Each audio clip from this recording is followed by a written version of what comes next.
Allah menurunkan syariat kepada Rasulnya Shallallahu Alaihi Wasallam adalah merupakan syariat yang penuh maslahat, syariat yang hakikatnya adalah untuk kemaslahatan kehidupan manusia dan menolak kemudaratan dari hidup manusia.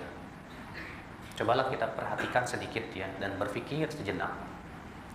Perintah-perintah Allah itu semua maslahat. Allah memerintahkan sholat. Apakah sholat itu sesuatu yang sifatnya menyeramkan? Tidak. Kenapa Allah menyuruh manusia sholat, Pak? Agar manusia mempunyai hubungan dengan penciptanya. Ketika manusia mempunyai hubungan dekat dengan penciptanya dan ia selalu ingat kepada penciptanya, itu adalah sesuatu yang bisa memperbaiki hati dan jiwanya.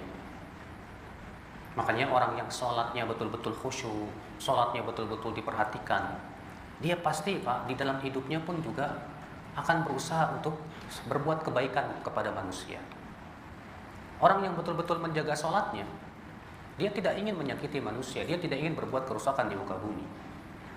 Walaupun misalnya dia tadinya orang yang berbuat jahat, tapi kalau dia menjalankan sholat dengan benar dan betul, sholat itu akan mencegah dia dari perbuatan keji dan mungkar. Allah Ta'ala berfirman, Inna sholata tanha 'anil fahsya wal munkar. Sesungguhnya sholat mencegah dari perbuatan keji dan mungkar. Dalam riwayat Al-Bazzar disebutkan, dilaporkan kepada Rasulullah SAW seorang laki-laki yang suka sholat tahajud di waktu malam, faida asbaha sarqa. Tapi apabila masuk di pagi hari dia mencuri. Malamnya tahajud, paginya mencuri. Gimana itu Rasulullah? Apa kata Rasulullah? Satanda'u sholatu. Kelak sholatnya akan mencegah dia. Ternyata Pak, sholat itu memberikan kekuatan pada seorang hamba untuk meninggalkan semua perbuatan yang keji dan mungkar. Berarti subhanallah, maslahat sholat luar biasa tidak, Pak?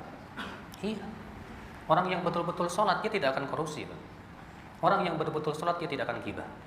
Orang yang betul-betul menjaga sholatnya dan sholat itu berpengaruh pada hati dan hidupnya, dia akan meninggalkan semua perkara-perkara yang dilarang oleh Allah Subhanahu wa Ta'ala.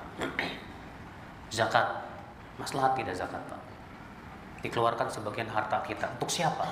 Untuk kaum muslimin, untuk orang-orang yang miskin, untuk para janda yang susah, buat orang-orang fakir miskin, yatim piatu. Islam sangat memperhatikan sekali. Orang-orang yang lemah dalam Islam sangat diperhatikan sekali. Dengan dikeluarkan zakat, sedekah, infak, itu untuk membantu mereka, memperhatikan hidup mereka. Puasa, maslahat tidak, Pak? Maslahat sekali.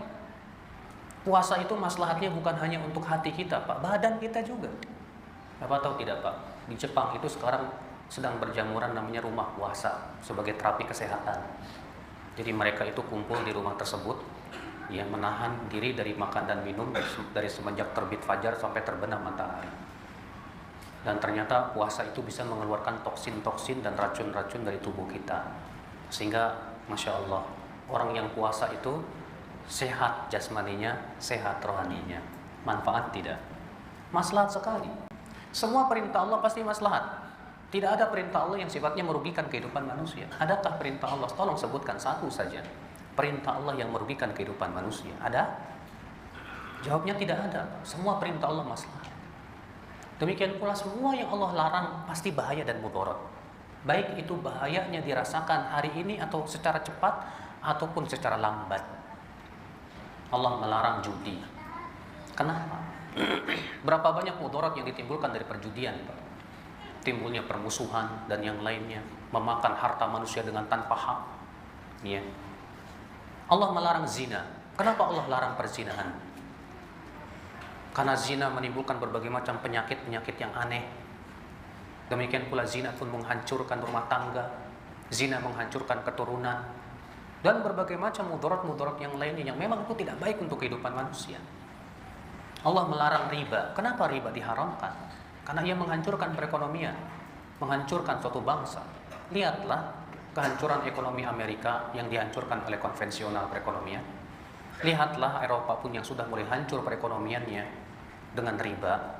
Bahkan Eropa sekarang sudah mulai melirik perekonomian syariat. Ya, karena memang subhanallah ya akhal Islam, semua yang Allah larang pasti memberikan mudarat untuk kehidupan manusia. Bahaya ya akhal Islam, azakumullah wa iyyakum. Karena Allah yang menciptakan manusia, tentu Allah yang paling tahu dong syariat yang paling tepat untuk mereka, ya kan?